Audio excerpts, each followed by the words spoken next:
रहमानिर्रहीम। नाज़रीन मोहतरम अस्सलामु अलैकुम व रहमतुल्लाहि व बरकातुहू। नाज़रीन मोहतरम, आज हम समाअत फरमाएंगे फ़जर के बाद नमाज अदा करने के हवाले से।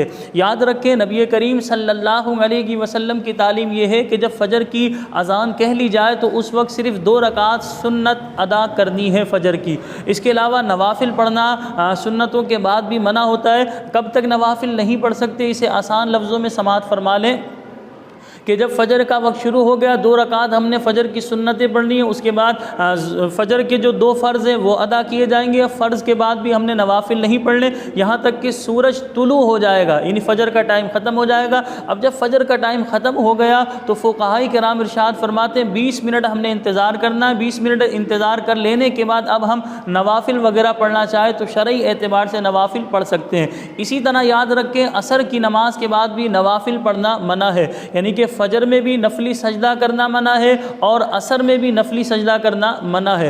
हाँ, फ़ुक़हाए किराम इरशाद फरमाते हैं अगर कोई क़ज़ा नमाज अदा करना चाहे तो शरई एतबार से फ़जर के वक्त में भी क़ज़ा नमाज की अदायगी कर सकता है और असर की नमाज के बाद भी क़ज़ा नमाज की अदायगी कर सकता है। यही मसला सजदा तिलावत अदा करने का है, क्योंकि सजदा तिलावत अदा करना ये नफली सजदा नहीं बल्कि सजदा वाजिबा है। तो लिहाजा फ़ुक़हाए किराम इरशाद फरमाते हैं फ़जर की नमाज से पहले या फ़जर की नमाज के बाद सजदा तिलावत अदा करना चाहे तो सजदा तिलावत अदा कर सकते हैं। इसी तरह असर की नमाज से पहले या असर की नमाज के बाद सजदा तिलावत अदा करना चाहे तो सजदा तिलावत अदा कर सकते हैं। लेकिन जो अदा नहीं कर सकते, हम आपके सामने उस चीज़ को वाज़े कर रहे हैं कि असर की नमाज के बाद नफली सजदा नहीं कर सकते। इसी तरह फ़जर का जब वक्त शुरू हो जाएगा, फ़जर का वक्त शुरू होने से लेकर जब तक फ़जर का वक्त ख़त्म नहीं होता उस वक्त तक आप जो है कोई नफली इबादत नहीं कर सकते, नफली सजदा नहीं कर सकते, नफल नमाज नहीं पढ़ सकते। फ़जर का जब वक्त ख़त्म हो जाएगा 20 मिनट आप निकाल लेंगे, यानी 20 मिनट और मज़ीद आपने इंतज़ार करना। 20 मिनट जब गुजर जाएंगे उसके बाद